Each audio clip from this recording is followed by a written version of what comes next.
කණක් ඇහෙන්න නෑ. ගමේ උන් නිදාගන්න නැද්ද? එහෙම කියලා වයින් දෙපා.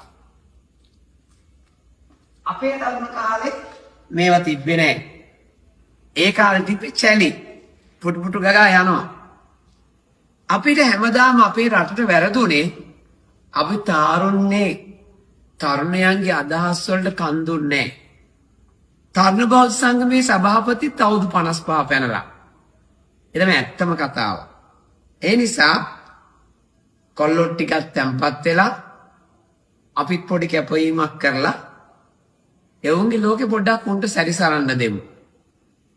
නැත්තම් මද්ද්‍රව්‍ය වලට පුරුදු වෙලා නාකියන්ටලට සෙට් වෙලා ජීවිතේ වරද්දගෙන ගමනක් යන්න බැරි මන්ද මානසිකත්වයෙන් පෙරන තරුණයෙකුට වැඩිය ලක්ෂ 8ක් 10ක් බයිසිකලයක් අරගෙන ගේමක් ගහලා බයිසිකල ටිකක් විකුණලා ජීවිතේ දිනන්න මහන්සි වෙන කොල්ලෙකුට සපෝට් එකක් දෙන එක මං හිතන්නේ තව කවදා හරි පවුලක් කාලා ආර්ථිකය අමාරුයි කියලා සමෘද්ධියක්වත් ඉල්ලන්නේ නැති තරුණ පරම්පරාවක් බිහි වෙන්න නම් මං හිතන්නේ අපිටත් ලොකු කැපවීමක් කරන්න වෙයි.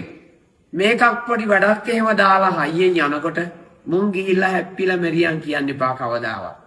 නවත්තලා ඔළුවට ගාලා කියන්නේ පුතේ පොඩ්ඩක් හිමින් ඵලයන් අපි උඹට ආශිර්වාද කරනවා කියලා. තෙරුවන් සරණයි.